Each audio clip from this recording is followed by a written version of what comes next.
Okay, Sky 107.1 FM. The time is 10:30. Let's bring the program 50-50 here on this radio.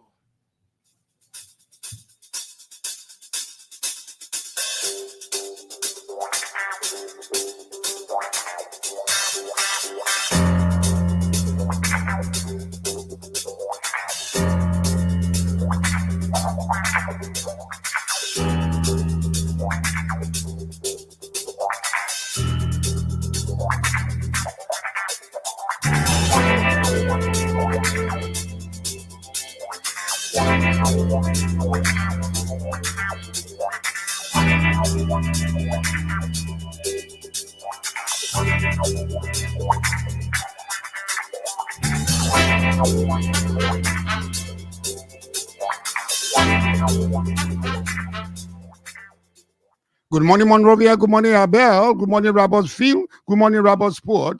Good morning, Tututa. Good morning, Salala. Good morning, Macaque City.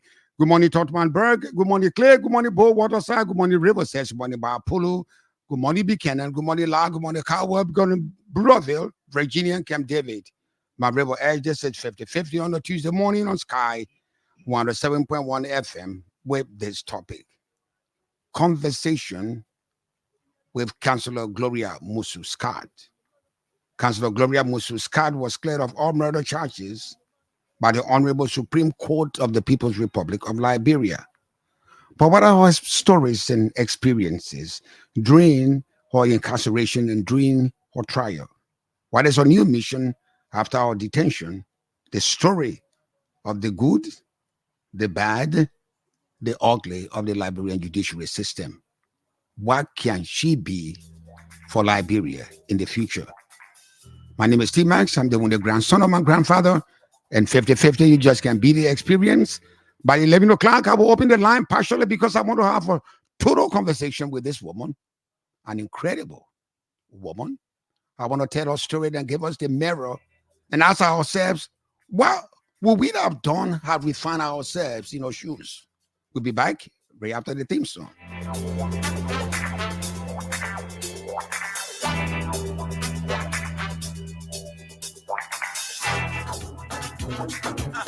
After being in the business for more than 20 years, Uptown Garage has all it takes to make your car work best for you. Uptown Garage has all sizes of quality tires. We also have the efficient and long-lasting Uptown batteries. Uptown Garage also have a state-of-the-art 2023 upgraded diagnoser that can easily detect and fix any problem with your car. Is your car having any electrical problem? Or is it the air conditioner? Well, Uptown Garage has a professional electrician who is up to the task of programming and solving all electrical problems on your car. Uptown Garage is at the intersection of Broad and Nelson Streets with the Uptown Spare Parts Store on Broad Street. We also have our garage and showroom at Rehab for original spark plugs from Japan, oil filters, engine oil, and everything you need to get your car working perfectly. Come to Uptown Garage. We'll give you 1 month warranty. Uptown Garage also have a tow truck that can tow your car anywhere for a fee. Contact Uptown Garage headquarters on 0777 553317, 0886 553317, or our rehab branch on 0770 902865. Uptown Garage, your 100% Liberian-owned business, is here to put a smile on your face.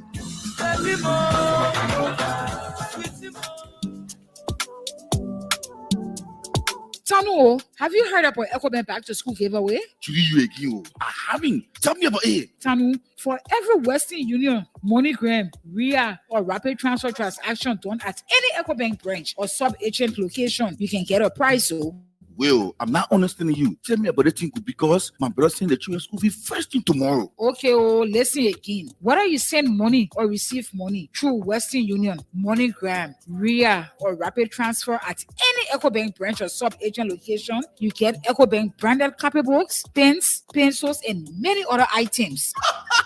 Julie, I get it now. I will definitely go to EcoBank for all my Western Union, MoneyGram, RIA, and rapid transfer transaction. That is EcoBank way of saying, welcome back to school. EcoBank, the Pan-African Bank.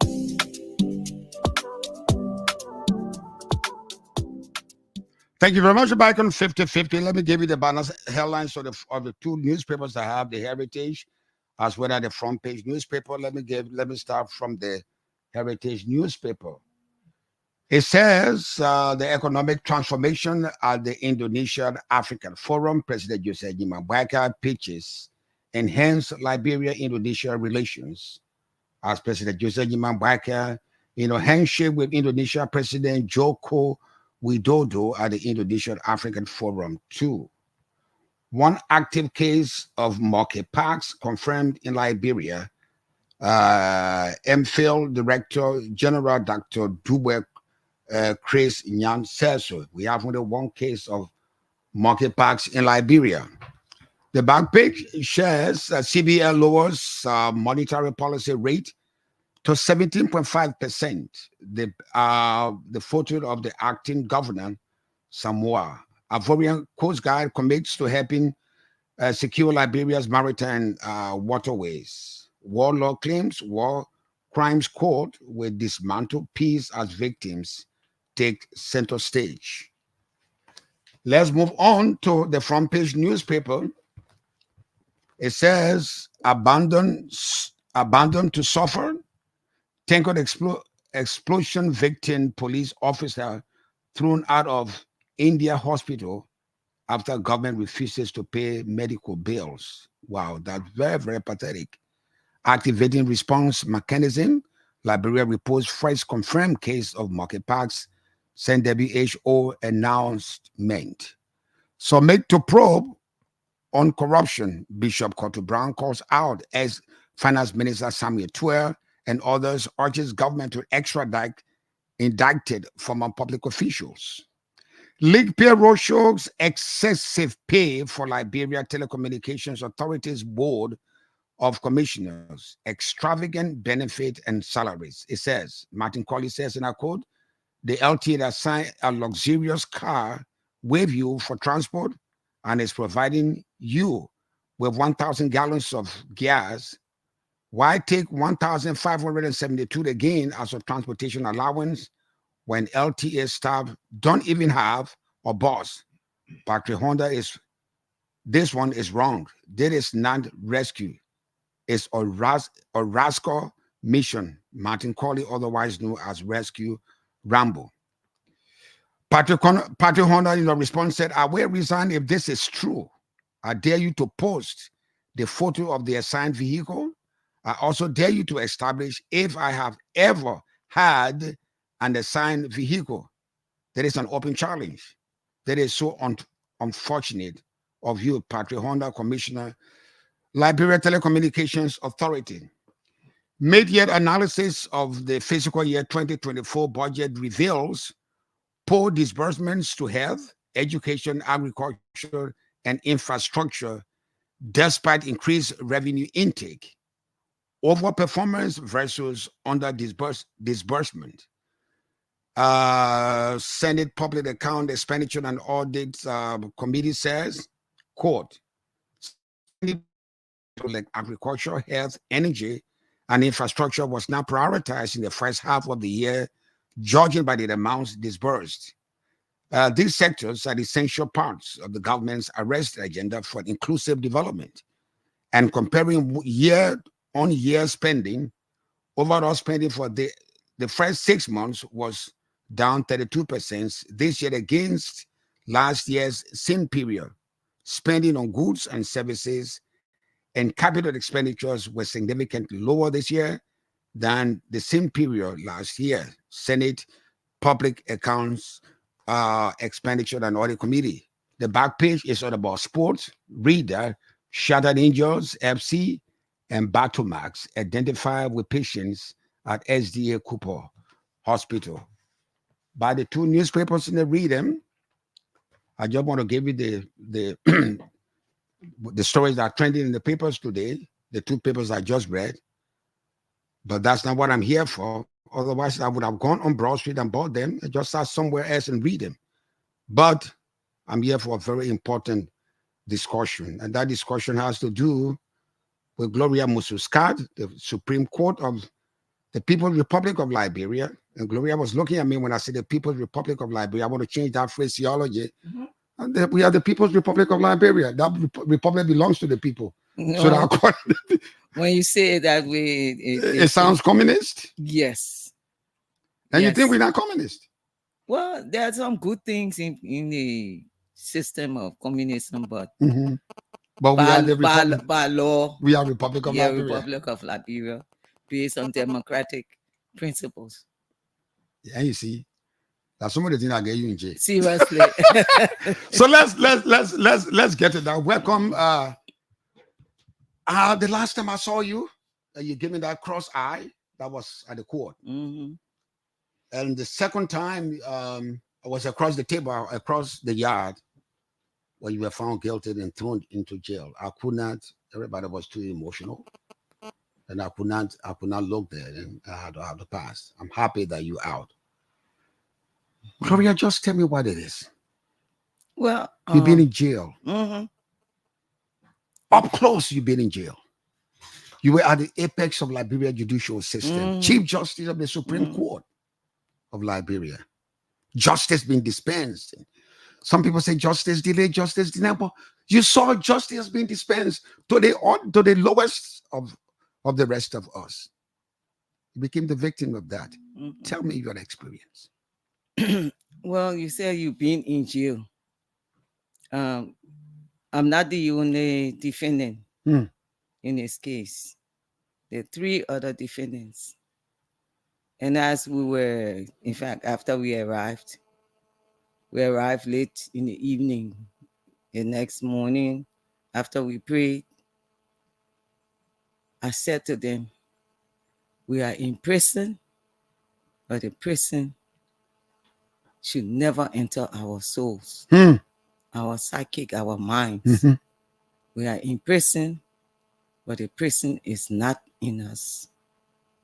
And we should trust God and make sure that whatever the circumstances, it should not enter us. The circumstances, the conditions, the cruel and inhumane treatment should never enter our souls. Only God should be with us. So, like you say, well, God knows why we had this experience. God knows why. Did you see it coming? No. You didn't see it coming? I came back to Liberia. I was out of the country for 2 years. And I came back with a whole different mindset. Different disposition. Yes. I came with the goal that I had served my country since I left college. I've been working in the public sector. I had given back because I felt all of my education had been, funded by public money. Even though the school I went to, it was a Methodist private school. But I remember those days during Talbot's time, the government of Liberia would give subsidy. So that was public money that funded my education, the university, everything. The law school, because at the law school at that time, during the 80s, the tuition never reached $100. Yeah. When I entered the law school, we're paying flat rate. The same thing the undergrads were paying. That's what we paid at the law school. $37.50 per semester. So I consider my education as being public, funded with public money. So I felt obligated to go into public service. And give back. Give back. Yeah. So that's what I did. Went to Ministry of Justice as a legal counsel and worked and rose to assistant minister and then minister for 70 to 90s. So then the court as judge and all of that. And what I'm summing up is that I felt, like you said, did I see it coming? No. The time that I thought I would have experienced some level of violence was when I was Chief Justice, because I kept looking over my shoulders, because that was a crazy time in the history of Liberia, and I kept expecting, you got different warring factions coming together to create a government and all of that, and even not being a member of MPFL, there were people who felt that they should have held those positions because they paid the dues for being a member of MPFL. So with all of that, I had that sense that maybe one day, something will go wrong. Yeah, they will just bust my door open and all of that. And even the short time I was Minister of Justice, some of the things I did, I kept looking over my shoulder, expecting something. Review your own decisions that you make at the bench. At the bench, the one thing I said to myself was, I don't know about this case where the then NSA director, assistant minister for security or so, when I grabbed one of my associate magistrates on a Saturday and had him brought to their offices and told him he had to reverse his judgment where he had evicted this girl. And he said, I can't do it. So they took him in a room, but he said, review some of my decisions. And they took off his pants and lit a candle. Wow. And put it under his private parts. Jeez. According to what they said to me, he defecated on his part from that kind of pain. So that Monday morning, it was brought to our attention, and I told him put it in writing. And I issued a writ for on all of them, because to come and show cause why they shouldn't be held in contempt, especially the assistant minister. So my colleagues were afraid. Oh, we need to write a president. This man he's a presidential appointee. You can't just go and call a man. And in fact, they have to suspend him first before he can honor our jurisdiction. I mean, my colleagues then were afraid. So I said to them, I said, look, this is separation of power. This man violated. I said, do you know what it means for an associate magistrate to be sitting in his magisterial seat with a flag of Liberia behind him? And these people come and pull him from his chair and carry him forcibly and physically there and torture him like that. I said, I take responsibility. They were really afraid, So he came, and the lawyer came, pardon this thing, temper mercy, justice with mercy. We found him guilty, and we had him. The sentence was he would go to jail for 1 year. Yes. And he served his sentence. Wow. So like you say, all those things, like when 2003 came and we were deemed resigned from the Supreme Court, but my conscience was clear. I didn't know this man. And he had violated the Constitution. He had violated the Constitution. And to tell you the truth, I mean, to expose certain things. After the man went to jail, people came to me, I believe. They didn't say to me, but my instinct told me they were sent by the president. Oh, what if the president, how you look at it if the president pardon and his assistant minister, his minister that's in jail serving sentence? I said, that's within his right. That's within his right. I said, but do you know the implication? Do you know the implication for somebody who interfere in the functioning of the judiciary, For another branch. treat the judiciary with utmost, the deepest contempt, that he doesn't respect the Constitution. For the president to pardon somebody like that, I said, it's within his, powers as per the Constitution, but, I don't have anything to do with that. I have done the court has done its duty. We charge him with contempt of the judiciary, and that's the sentence we did. So, there are many things that happen. Maybe, I don't know, but in my soul, I felt I was doing the right thing. Mm-hmm. Nobody's perfect, but I felt the time at the judiciary, I was doing the right thing. So when I left and went back to, private service, private life, I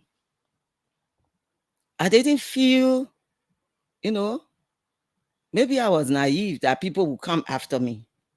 Because even in my private life, teaching at a law school, I would tell the children, my students, the truth. The ethical issues. Mhm. I taught in grievance, and I taught ethics at the law school. In fact, I still teach ethics at the law school. And some of the cases, like you said, cases during my time, I gave them some of the background, information that's not written in the opinion to some of those cases and how the court came up with the decisions. And I told them once, I said, look, ethics, considering where our country is, corruption is normalized, dishonesty, It's a new normal. it's a new normal. It's a new normal. The smallest little child will try to play you, so it's something that has been, More or less accepted. yeah. I mean, when they talk about corruption and all of that, everybody looks at the president, the ministers, the government officials, but even in the market, In our private dealings. yeah, in our families, some of us, the women who are married, we cook our husband food, we post on the side and send the child to carry to boyfriend. All of that is corruption, Mhm. and you grooming the next generation of corruption. So people don't like, all of us, including myself, don't like to be told the truth. So all of that, and I was so naive, I didn't feel that as much as I don't like to be told the truth, but it won't bring me to the point of this level Mhm. of violence, to the point where innocent people, you even kill an innocent human being so that you angry because you are told that this is not right. Somebody performing their duties under the laws and constitution of Liberia, and they say this is wrong, this is not right. Somebody who's committed to service, real service to people. Because look, elections time, the people is like the vote that each person casts in a ballot box. They like giving those who will be elected, giving them a power of attorney to act on their behalf. Mhm. Because sovereignty is deposited by law in the people. So now the people Give it to the president. yeah, give it to To the the president, president. give it to the legislators. So it's a legal responsibility via the ballot box. So to betray that trust, to betray it, and if you need to be told that you're wrong, you need to be reminded.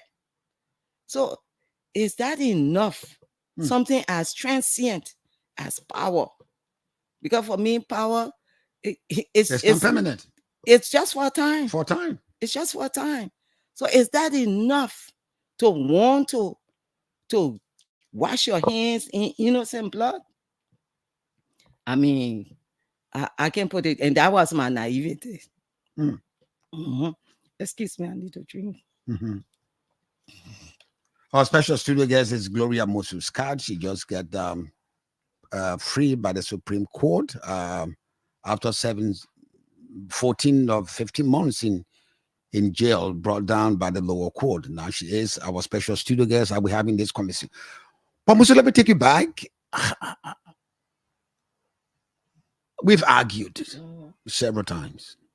Those of us that know you from the church, somebody from the grassroots, from Kepamos, from all your history, we've watched you. And one is inclined to be that sort of somebody authoritative to say, this is what Musu is capable of doing. This is what Musu would not do, based on your judgment, based on how people know you, based on your ethics. It might be as violent as it is, but the truth is the truth, and Musu will look in your face and tell you the truth. I don't think Musu will be that brutal to translate that truth into the sharing of innocent blood, especially the blood that she herself has modeled, groomed, prepared for all days, that when I'm gone from here, this soul will be responsible for me. Thank you so much. Thank you for that. This girl, Cllr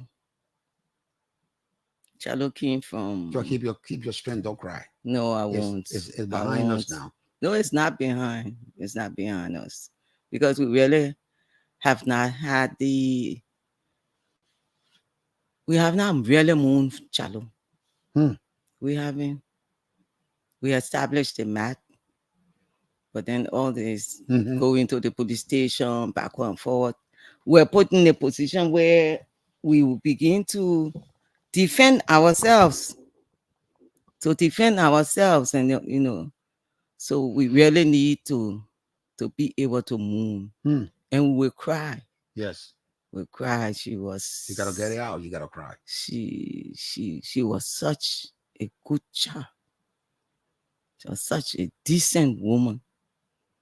Cllr, you know, we work every morning. Everybody rushing, and the time we really sit to talk, like the weekends, I would like all of us sit in the kitchen while we're cooking, we're discussing what happened during the week. I'm guiding them. I will, you know, trying to groom them into being decent women and how to manage their homes, you know, how to be able to be in a relationship where, you know, you will be respected by your partner. You can hold your own in that relationship, and the man will respect you. He will value you. You know, those were the kind of conversations we're having, and the need to be a professional person, you know, and also, you know, when the man brings something for the home, you too, you're able to make a contribution and not be a burden on your partner. Liability. Yeah. So, but then you were remaking Musu Gloria's card into Cholo. Maybe because she was so assertive. She had a lot of self-confidence. She was self-assured. She knew who she was. And one of the conversations she told me, she said, "Oh, Auntie, me and the teacher had it." I said, "What? You disrespected the teacher?" She said, "No." She said, every time they go to call roll, they call my name, Cllr Musu. The whole class would laugh. And even the teacher himself, he would join in, they would laugh. What kind of name is this? Cllr Musu. Because the Musu is a woman's name. So she said they kept doing it. So I put my hand up one day and the teacher recognized me. And she said, she told them, she said, this name, where I come from, we are royal people. We got a history of leadership in Maryland County. We're not plebeians. No, she didn't say plebeian. She said we're not slaves. In our history, none of us ever been slaves. So we do not have slave names. So you don't laugh at my name. That was strong, you know. Yeah, when she said we were not slaves. Yeah, she said we're not slaves. So those names that we inherit are names from the plantation. She said that my name is a great name. Yeah, she said the Musu name is not no small name in Maryland, where we come from. We're people, we are royal people, we are people of leadership. So nobody come and laugh at my name yet. I said, what the teacher said, she said, and he said, quick. The whole class was quiet. She said, enter for that day. Nobody laugh at my name. So sometimes when I'm reading in the media, they call her Charlotte. I say, hey, Charlotte, you did for you. Because Charlotte will correct them. Everybody. Yeah, she proud of who she is, where she comes from. That's the kind of person she was. And up to the time she died, up to today, I have not had the opportunity to doubt Charlotte's honesty. Never. Never. Never had a time, anywhere, anytime, I could give Charlotte any amount of money. She will come. She will come for it. Whenever I leave the country, Charlotte runs my home. Wow. Charlotte runs my home. The other lady, AC, she said, Auntie, you spoiling AC, oh. You spoiling AC. AC can't even go to the bank. So I said, okay, carry her to the bank. She carry AC and show AC how to pay her school fees. She said, Auntie, you baby AC, oh. You baby AC, oh. So, in fact, the Sunday, this thing happened on Wednesday. Sunday, AC cooked. And everybody ate their food. The food was so nice. I said, hey, yeah, AC. Everybody praising AC. Now she said, enter that mistake. She said, enter that mistake. The food is the dish about mistake. That's what she said. And all of us laughed. Well, thank God everybody ate their food, you know. So that's the kind of relationship we have of love, and I trusted Charlotte. I trusted Charlotte with everything. At the end of my fence, I got a little mini store there because I say I'm doing private practice. Sometimes so you won't have money. So if we need a bag of coal, we need fuel for the generator, we could take money from there. I was selling rice and oil. Charlotte, I will give her 3,000. I will give her 5,000. Charlotte will go, excuse me. I got a drink.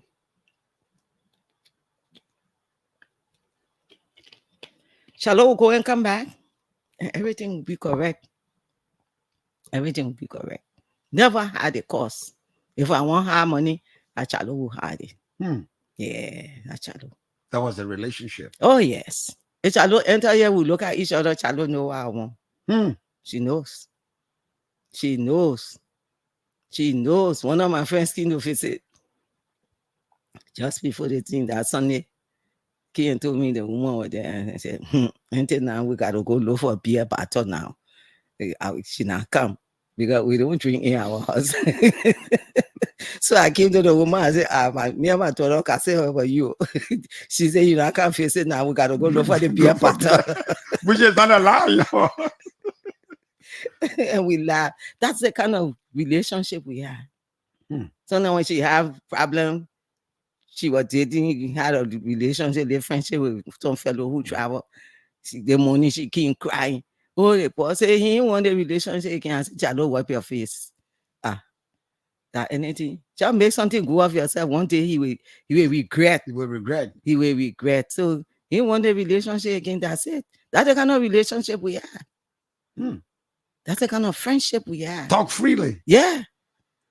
Even in a shop. She said, oh, Auntie, there's one I'm selling you. Don't buy it again. Auntie, I think we should buy so and so. And I will follow.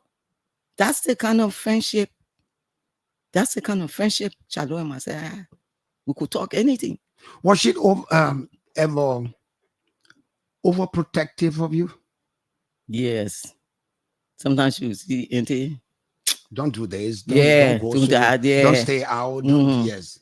Yeah, sometimes. Until that other person there, my spirit take them. Yeah. We're just free with each other. It's hard to go to what happened to the lady.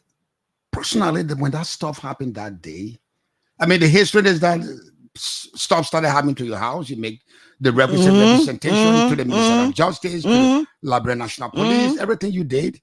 And it just came down that night. If it were not heard, I don't want to give the picture of a movie where you saw yourself as a character in the movie, that fatal day, Hmm. when the next day Charlotte was no more, what, how did you handle that? To tell you the truth, it still is like an unending nightmare because I was really sleeping and then I just woke up suddenly and saw her bleeding. You know, it's really for now. I don't want to go there. Yes, it's sort of Yeah. traumatizing if you go that way. And we are traumatized. If somebody scream, all of us will jump. You know, like the day we came out that evening, and I just heard people screaming. Before I could catch myself, I was running through the house to find out what had happened, what all this noise about. You know, even while we're in prison, the first Christmas we spent there, I just heard the sound. You know, it sounded like gunshots. The girls in the room started laughing at me. I started looking for a place to hide. In a cell. In a cell. Where else to go hide? I tried to, or the little bed, I tried to go hauling things to go under the bed because they got the steel railings.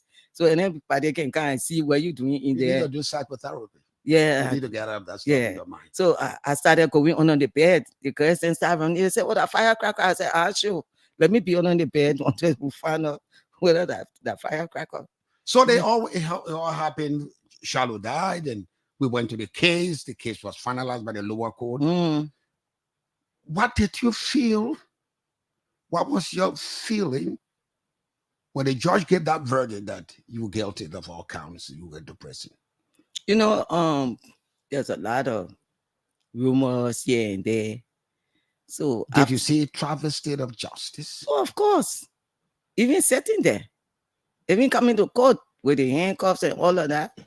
And my aunts begin to cry. I would tell her, I say, they handcuff you crying, ball. The handcuff were here before I came. The people who putting the handcuffs on me and on us, they handcuff me out of iron. They will wear it too. They will wear it also. The handcuffs made out of iron. All those who gave the instructions and made sure the handcuffs were put on us. And she cried. I said, "Until you there, wipe your tears." She said, "What did you do?" I said, "God knows." Yeah. And I said, "The handcuffs." I said, "The handcuffs see it like the grave digger parable." The shovel will come back. Oh, the shovel will come back to town. And we'll go back to the graveside. Yeah. I said, the handcuffs were here before we came. They will be here after we leave. Yeah. I reminded all of them.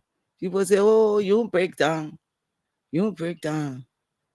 We were trusting God and we were determined that the prison won't be in us. Yeah, never. The prison won't enter us. The conditions won't enter us. So you're talking about the verdict, the verdict and the final judgment. When at a certain point in time, I look at the jury, I knew where they were. I knew where they were.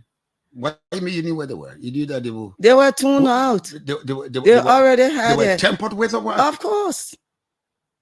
Of course. I just look at the jury, someone there, I look at the body language, I just were they looking straight in your face? Oh. Or they couldn't look at you? No, they were, they were not listening to the facts. To the facts. Even some of the questions they were asking, you could tell things that I never, especially, somebody never testified to. So it was clear that people were feeding them with questions. Somebody was giving them recitations. Yeah, feeding them with questions. So that those were the questions they were asking because they were not following the trial. So I just look at them, So after the final argument, they took us in the sheriff's office to wait for the verdict. To be on the very high side, less than 20 minutes. They came back. Oh, maybe 10 minutes. I just want to give them, some space. Less than 20 minutes. So it was already prejudged. Oh man. Less than 20 minutes. They said, oh, the jury back. I said, okay. Oh, when? So you knew all along what was coming down. I knew. One of my friends said, oh, Gloria, you strong, or you won't break down and cry, holler and cry. I said, I knew where the people were going. Yeah, I knew my God and us were on a journey. Yeah. King with it, but not guilty. I mean, guilty. I said, okay. So when we were sentenced in January, I had hope for the judge that he will have a conscience and read the case file, listening to all the testimonies, especially the testimony of the pathologist. I hoped. Who brought in the pathologist? You mean the government of Liberia pathologist? The guy we're talking about, the DNA, who brought him? You brought him? The family brought him? Or the defense pathologist who came from the US. Yeah, the family brought him in. Yeah. So I said, their testimony, these people were scientists, So I thought the judge would look at that. I just... Why do you think he didn't he ignored that crucial part of the investigation? I don't know. He alone can answer that question. You didn't see that coming? You didn't see any motivation that he will ignore this aspect? To tell you the truth, I didn't expect anything different. For some reason, God had prepared me, so I was just like looking and hoping that it would be different. It would be different, that people will have conscience. People will have conscience. So when he started reading the final judgment, and after a certain point when I saw where the final judgment was going, to be frank with you, I tuned out. I tuned out. I was sitting in our courtroom, but I wasn't there. I tuned out totally until he got to the end of the judgment. He said, I'm paraphrasing. He said, had it not been for the fact that Liberia is a signatory to the Convention Against Capital Punishment, they would have hanged you. Yes. They would have hanged you. Yes. That's what the judge said. That was his only excuse. That had we not signed up to that. Yes. I look at him and I stare at him and say, what? Liberia in trouble. Liberia in trouble. With all the evidence, these variances, these contradictions, these doubts. The judge can sit down there. Say, God bless you. What? Are we not signed to that thing? I hang you alone. Yes. So I just kept staring at him and said, what? The country in trouble. Did you people cross a dangerous path before? I've been at a law school teaching at the law school. Did you teach him?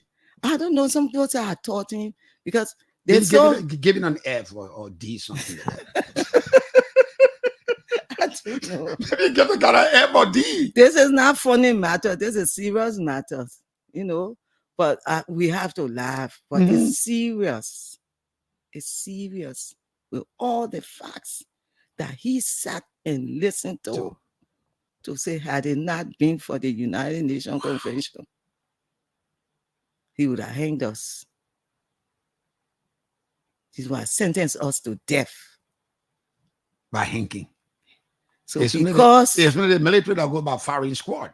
Because of the United Nations Convention, so he sentenced us to life imprisonment. I just stared at him and said, wow.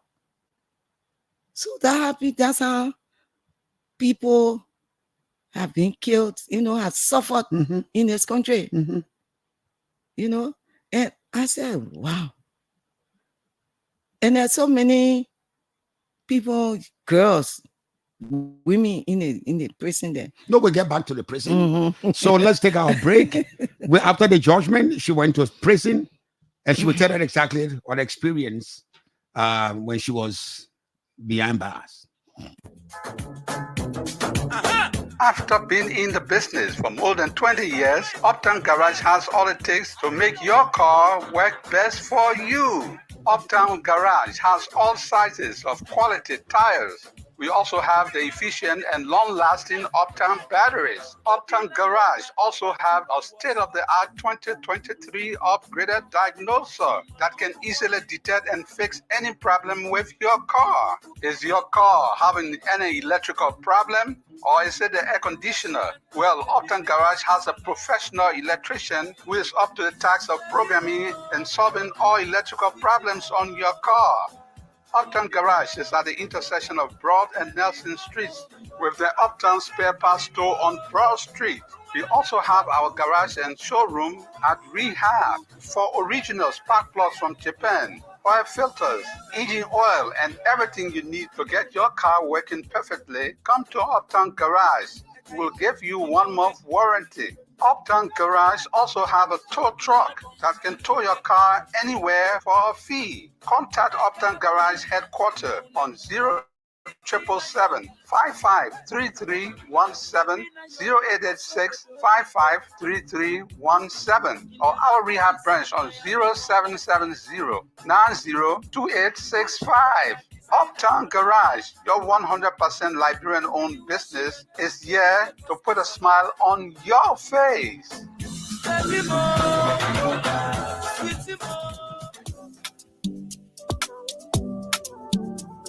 Tanu, have you heard about EcoBank Back to School giveaway? To you again. I haven't. Tell me about it. Tanu, for every Western Union, MoneyGram, RIA, or Rapid Transfer transaction done at any EcoBank branch or sub-agent location, you can get a prize. Oh, Well, I'm not understanding you. Tell me about the thing because my brother saying the children's school fee first thing tomorrow. okay, listen again. Whether you send money or receive money through Western Union, MoneyGram, RIA, or Rapid Transfer at any EcoBank branch or sub-agent location, you get EcoBank branded copybooks, pens, pencils, and many other items.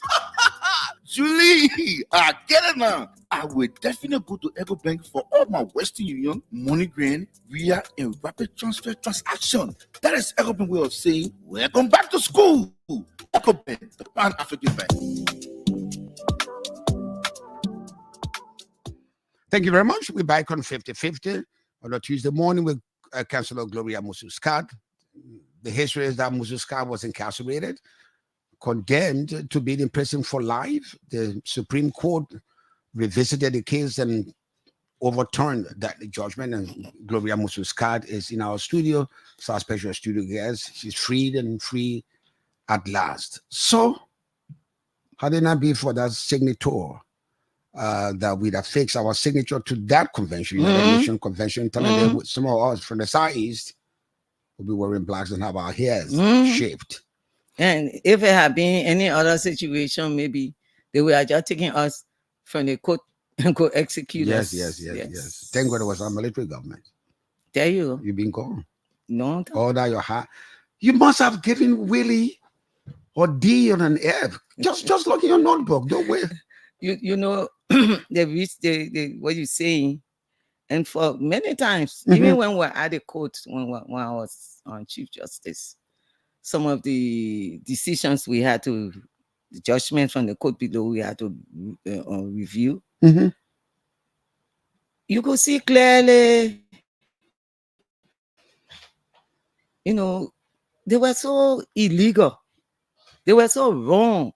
The decisions were so unjust. So many times when we sat, some of us lawyers, and we talked, and then we try to say, so what did the framers of the Constitution mean when what were their intent when they decided to give immunity to judges? You know, we used to. When I was on the court, I have one. He was a death court judge. He used to tell the lawyers, earth has no sorrow that heaven cannot heal.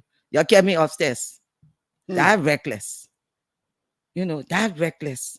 Not understanding that each case involves the rights, property rights, the liberty, the life. The fundamentals. Yes, of the party litigants. But it just and the way I compare it to like the doctors, they see so much blood. So when somebody bleeding, it really doesn't affect them. They've seen a lot of that. I've seen a lot of that. So maybe as we practice law over a period of time, our consciences get numb. So we just say these things and don't understand the implications. Let's look at something technically. You've been in this situation for Rock of Ages. The Baptists were saying Rock of Ages, Cllr for me. You think the judge was complicit? The whole system, the whole structure. To tell you the truth, I don't. Eating money cross money. I don't want to go there. I don't want to go there. But the question you asked brings me to what happened after we were sentenced and we're back in the prison. Your friends stayed in jail. No, not that. After we're sentenced, now we're there. Okay. Several weeks or so. The newspaper come out with a story that the prosecutors are having this disagreement over an amount of, in the newspaper it said 150,000 on Spoon network. Councilor Lafayette who said the first amount was 200,000 US dollars. What was it intended for? Like Judas Iscariot with Jesus, 30 pieces of silver. I've been a prosecutor before. My first serious job was a prosecutor at the Ministry of Justice. My first case that people started to know my name, I did a case on the murder of Esther Parker. She was killed at the Double Bridge at the estate there, the Gardnersville estate, Stephen Tauber estate. So I was a prosecutor in that case. And they took it, excuse me, they took it, what do you call it, change of venue to Tottenham. So I used to go daily to Tottenham. Why you always change the venue? That you don't want people to get. No, but that's your right under the law. If you feel you won't get justice. The defendant's right. Yeah, the defendant's right. Okay. Yeah, that the defendant took the anytime I get in a case, I will take it to Grand Crew. Yeah. You see, so I'm saying that to say that I was a prosecutor. That's the point I'm making. So never in the history of this republic, even before it became republic, that the government of Liberia will give that amount of money. But what was it for? For one kid. What was it for? They need to answer because they were in the newspaper saying how much somebody withheld an amount and they didn't get. They were fussing over how the distribution was made. And then Councilor Gould said the initial amount was $200,000 just for the lawyers. Just for the lawyers. So can we then surmise that the money was intended to get you down? I mean, I know it was because of me. Because even when Judy Bryan was prosecuted, they didn't use that kind of money. That kind of money? No. They didn't. So what they say about me that they will use that kind of money and divide it, and the courthouse is just beneath their offices at the Temple of Justice. And they already got, I'm sure government gave them vehicles, all their staff paid by government. So clearly, at least want to surmise, and what it left me with, that yes, the government of Liberia planned this thing and executed it. Yes, Gloria Musu-Scott is Jesus with Judas Iscariot, 30 pieces of silver. So let's go down. Now it was concluded. The deal was done. Musu-Scott giving up. The money did its work. The judge came down and blessed God that we are signed up to that United Nations Convention. Yeah. So your first day in jail.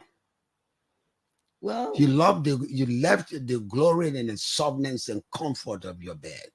I Mhm. just can imagine if somebody said, it is just sort of big bed with a lot of comforters. Musu bed, the mattress sings as if she's something like that.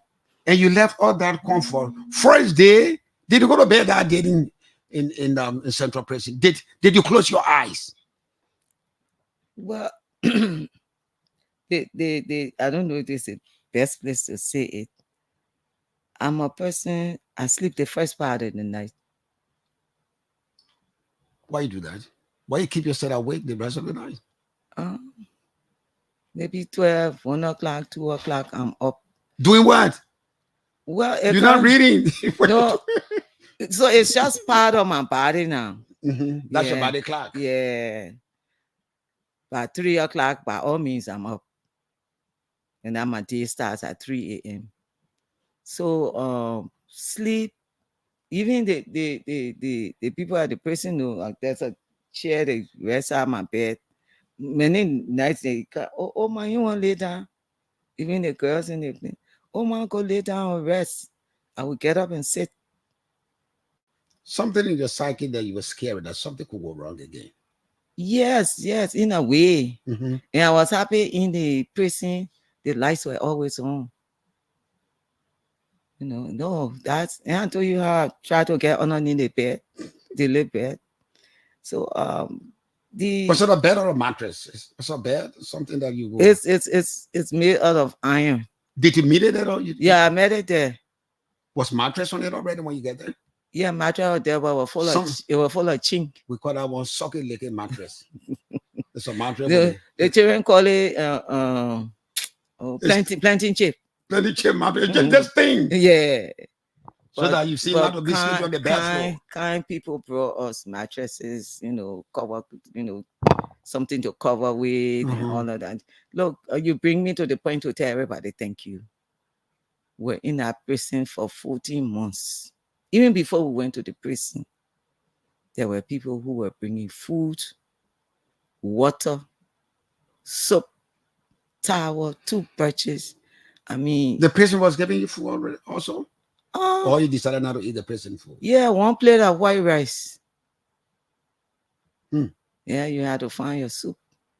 How did you manage your passing days? You're Baptist, and I know the role you played in our church, Providence Baptist Church. Sunday comes around. Were people coming from the church, especially first Sunday of the month for communion? Were they taking your communion to the church, to the cell? No, they didn't. They didn't. They didn't. But they how went. did you manage? How did you manage Sundays? Oh, Sunday. That's the only therapy. That's the only rehabilitation. Worshiping God at the prison, especially where I was in the female barracks, worshiping God. That's the only therapy. Did that bring you closer to Him? Realizing what? His overwhelming power and mercy. Did it bring you closer to Him? What? Because I kept telling Him, I'm bringing my empty vessel. I'm bringing my body, my soul. Fill me up with your spirit. Just as I am. Yes. And I will go where you want me to go. I will say what you want me to say. And I will do what you want me to do. And Auntie Max, like I started to say, I don't know if I said it, I had pulled back from everything. The politics and everything. I pulled back from, let's say, public service. And I was working for myself. You mean put by meaning that you just forget about those? Yeah. The earthly things you would think about and focus. Oh, no. Pull back in the sense that I was now, excuse me, working for myself. I wasn't working for anybody. I wasn't looking for a government job. Okay. Yeah, I said, you know, these young people, at some point in time, we have to step back and give them the opportunity. So I have pulled back. Even from the Association of Female Lawyers, they tried their best to get me to come back. I said, you take it and run with it. You know, I wasn't really interested in government job because God was providing. Every day He provided fuel for my generator, gasoline, my car, food for us to eat, time for school fees. He provided it. I didn't have to go and ask anybody. God provided it. Everything he provided. So, and people say, oh, come back. Elections coming, can't go back and run for senator. I said, my people are not interested. Oh, you need to do this. Oh, leave the party, do this, do that. I said, my people, I will come back, but I'm not ready. I'm not ready. When I'm ready, I will come back. So I'm taking you back to the cell. So Mhm. you were to the cell, and that was a total surrendering because the verdict was made already. Mhm. You go there for life. So why did it ever cross your mind that would be something magical, something miraculous, something unprecedented will happen, So that you will be exonerated? Has it Oh. ever crossed your mind? we trusted God. We our prayer Mhm. had 3 points. Even my aunt, she just came to visit me and she ended up in jail. Wow. Yeah, the first 2 attacks, she heard it because she's the only survivor from my grandparents on the mother's side. She's Mhm. the last. So she said she heard it on the radio and she decided to come to show me support. Even Chalo, when Chalo saw her coming on her lip on her, oh, Chalo, ki. And then you not come. When the people come, oh, what thing you do? You say you can't because you hear people attacking us. It was so funny to Chalo. God. Yeah, it was so funny. And then you say, but I can't hear something like that and sit down. So the question you asked about what went through our minds that night when we were being attacked, and tell you that only you can call it mantra. Mhm. The Holy Ghost fire will expose you. God will expose you. So our prayer points were 3. 1, that God will vindicate us. Mm. And God did it in the trial court below. Because everything was in the files. Everything, all the facts, all the revelation of the lies were in the files before the court, in the court below. So even what the judge did to sentence us, we knew because we trusted God will get out because the truth was in the files. The truth, as we sit here, is still in the files, in the court. Then the second thing we prayed for was deliverance. We asked God that based on, for his name's sake, because of truth and righteousness, he will deliver us. And we trusted him for it. We depended on him.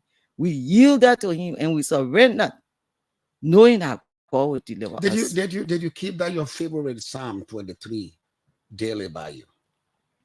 Really, my favorite psalm is Psalm 25. Unto thee, O Lord, do I lift up my soul. That's a song also. Oh my God, indeed do I put my trust. Let not my enemies triumph over me. That's my favorite song. Teach me that way, oh Lord. Yes, direct me. Yeah, that's my favorite song. That he did. Oh, he was with us. He was with us. We had our faith, that hope. In the face of that, you still have the faith. Oh, yes. The only sorrow, once in a while, I will confess to you, I will break down, especially when I'm in the bathroom. Yeah. Why? Bathroom was so nasty or what? No, because sometimes, you just open your soul to God and overcome the indignities. Because why you baby and nobody can come inside. Anybody. The former chief just the Republican. Anybody. Anything will happen. Anybody can come inside. Yeah, so describe for me because let me sing my song. Hallelujah anyhow. Yes. And praise him, hallelujah anyhow. Yeah. And I told him, especially anyhow. I said, God, it's the anyhow you got to help me. Because this one is heavy. It's only you can carry this cross. Yeah. Hallelujah anyhow. Anyhow. It's the anyhow. I pray to him for the strength. Sometimes it got so heavy. It got so heavy. And T-Max, maybe you've experienced it, but you don't want somebody to lie on you. and it's my father was a soldier. That's all he did. He No gave. wonder you get this spirit of steel. No wonder. So that's the only thing he did. He was in the army for 28 years. And when I graduated from college, I went to him. I said I wanted to, at that time, about a year or two, they were organizing the women auxiliary corps in the army. They were then putting women in the army. So I told him, You wanted to join? I wanted to join. I wanted to join the army. So he was a short, light-skinned man. I'm my father's only black child. He jumped from his seat. He said, "What? I don't want any of my children coming near the security. Not one."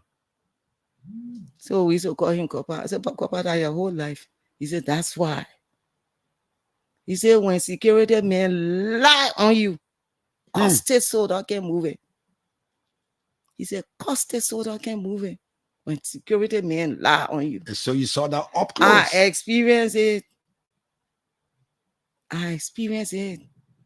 For people to sit down and lie about stuff. And they know they're lying. For the prosecution to tell their star witness, the scientists, he shouldn't say whose DNA were under the girl's fingernails. So that means the prosecutors knew that we were not the ones. Because the DNA would have revealed something different. That's They science. already did, he said. There was some male DNA. And then he said he threw it away. That's science. You can negotiate with science. And he's supposed to be a scientist. And he is their witness. And he didn't want their witness to tell the court whether it was our DNA, one of us, or all of us DNA under the girl's fingernail. I mean, he said he threw it away. He threw it away. He discarded it. Let me use his words. Yeah, so we tell God, thank you. Like I say, we were in a prison, but the prison wasn't inside us. We pray to God and never allow the prison to enter our spirit. So I want to take it back because we stayed in the jail. You have not been free yet. So I'm taking you back in your psyche. The whole area, how it looks like. I can remember mosquitoes used to be like the size of crab. Central prison mosquito. The rats used to be like opossum. You know opossum from our side. I know. You saw all those stuff. Oh, it wasn't a while when they run it. I said, it was in Maryland. We'll cut shower and put it in the pamper. So when did the twist come? Like the Supreme Court, you were convicted already. So how did the Supreme Court take it up? How did it get back to the Supreme Court? Well, we're talking appeal. And that's why many of the girls there, and I know in the male barracks too, yes, they're hardcore criminals who deserve to be there. But they need rehabilitation. They need rehab because they're young. They are young. And some of them are being released on what? Executive clemency. You see? So there are many of them there, they didn't have the number of lawyers, and I say thanks to them. I mean, it was a shock to me. The number of lawyers who stood up, who put their career on the line, their reputation, their everything on the line to want to defend us. Who was your lead lawyer? In the court below was Cllr. Cllr Fire. Fire. Yeah. Okay. Yeah, Augustine Fire. Okay, yeah. Yeah. Then at the Supreme Court level, of course, was Justice Janet. Janet, yeah. Yeah, Kabina and Janet. I didn't go for the argument. But everybody says so he was so eloquent, and he was able to lay out the case, and even my tribal women who didn't go to school, who didn't go to law school, they say, but oh man, they think clear. The way the men talk it, the way the government lawyer talk, they put just suffer here for nothing. I said, where that go? Because I was in there, we didn't go to the hearing on the appeal. So God just took charge of this whole thing. Yeah, from the court below. So the truth is out there. Who is interested, we go read the code fast. Like everybody say, I should write, and I will indeed write. Yeah, I will indeed write. So you're freed, and you're free now. You're a free person. You're back to Gloria Musu-Scott. But in Providence Baptist Church, there is this axiom that typifies us as Christians. Those are the words of God, Jesus the Christ. First, he said, when he slaps you, turn the other cheek. And he said we should forgive 70 times 7, which is 490 times. They've done this injustice. What grudge do you carry? The rage I carry is not for myself. Yeah, I think God wanted me to know my responsibility, because especially the little girl AC was in 12th grade. She took her WAEC. She couldn't be with her friends. Sometimes when the friends come visit her, they will cry, because it is painful to see your peers advancing and you stuck. My aunt, the other girl, Gertrude, God told me my responsibility. He reinforced my responsibility. And I left there and I carry a rage, and I didn't leave because it's still within me. Even like this morning, I started to think about the girls back there. There's one of them who her boyfriend carried her to the ministerial court and made an issue commitment on her. He who should be standing out, giving her bail, he's the one there making sure she goes to jail. Those kind of things. And so says you stayed in jail. I left her there. Prolonged detainees. You've never been to court. You just been arrested and put in jail. And you so poor, you can't get nobody to stand your bond. And you just there, your people so poor. It's that rage. It's that rage that the system, poverty, results to injustice, create the space for people to violate people's rights, to manipulate the system, to come hard down on people. Innocent people. Yeah, innocent people. It's that rage. It's that rage. That rage. Neighbors, when we entered, there was a woman who she and her 2 sons had been put in jail. One of the sons had an altercation or quarrel with their neighbor. And the neighbor put the mother who was in there, that person who had the altercation, and the other son who was somewhere else doing his legal hustle, put them in jail. When I entered, the woman was sick. They finally took her to JFK. They said she should be put in the TB annex. And they brought her back to the prison. When they finally took her out, she was wrapped in sheet and they were toting her. Within a week, she died. Wow. Oh, that kind of rage. People, and the system allows itself, the functionaries in the system, they allow for people to abuse people's rights. And they don't see that they facilitate this evil in the country. They don't see it. Some people so poor, like me, I had the blessing from God to have lawyers. Till this day, I haven't given them one red father law. And they've come to our defense. But some of them don't have money. So from Judge Willie Court and other courts, 25 years, 20 years, 58 years. Wow. And they didn't have money to take an appeal. So why do you think, Gloria, you out now? Something's wrong with our system. I will surmise. What would be your role in reforming this sort of crooked system in Providence? We used to sing a song. I tried him. It's Yeah. all right. It's all right. Guys are innocently in jail. You saw them up close. You saw them up close. What reformation you think our judiciary, our system demands now?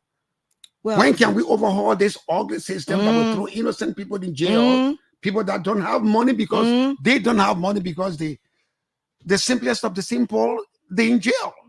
What reform do you think we need? And what crusade will you champion? Well, the first thing I have to bury my child. Because she's been dead going 2 years now. She's still in the morgue. So afterwards, I will go back. Because before I got in this situation, I was beginning to organize a center. A center against poverty and inequality. Maybe I will look at the whole objectives of that center. The whole structure of that. Yeah, and revamp it and organize to create a center for. But something is terribly wrong with our judicial system. Yeah. The inequality is so visible that you can feel it and you can touch it. Oh yeah, you can. And some people let go because there was a girl when she get ready, it's enough for days. She just holler and cry. You know, then the children say, "Oh, that one her here now spark." Amen. Yeah, injustice. You know, so I definitely, I think that's why God brought me back from my late corner and I put myself, you know, to just be quiet and do my work and still hold to truth, speak power to truth. Maybe that's why got me here. Because I know I say a lot of things within my line of, you know, as a lawyer and all of that. And I defended people who might have, you know, who other persons saw them as enemies, you know. So, but I will go back to my work. I will go back to pleading for those people, pleading for them, even the worst of society, because they need attention. They need a second chance. They need a second chance. They need rehabilitation. Even the situation with the drugs is a serious thing. It's a serious thing. In the prison is allowed. Huh? In the prison we smoke there. In the prison people do drugs in the prison. Oh yeah. Not that it's allowed, but it's there. It's there. It's there. Oh. Unfortunately. You think Unfortunately. you get embarrassed with the smell of that? Well, where You smell it, you knew there was something around. Where I was, that particular cell I was, it didn't happen there. Okay. But there was a certain cell, it happened there. And that's a particular cell that the ministry, the assistant minister for correction sent instructions that they should put AC in our cell. But if they put AC, the no children smoke will stay long there. They'll get dazed. I mean, you get high. They will fight. They will. You think about anything you can think about happening in that cell. So our time is running fast. Let me ask you the last question. Free at last.